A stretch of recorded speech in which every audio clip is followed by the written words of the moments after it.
केंद्र सरकारने काल खरीप हंगामामधील MSP पिकाचा जो हमीभाव आहे तर तो जाहीर केलेला आहे।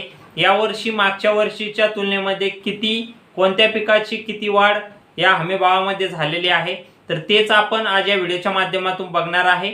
तर मित्रांनो, जो कापूस आहे मध्यम धाग्याचा तर त्यामध्ये 2024 म्हणजे या वर्षीच्या हमीभावामध्ये आपल्याला 7121 रुपये हमीभाव मिळालेला आहे। त्यामध्ये 2023 मध्ये 6620 रुपये हमीभाव मिळाला होता। 501 रुपयाची वाढ कापूस पिकामध्ये केलेली आहे।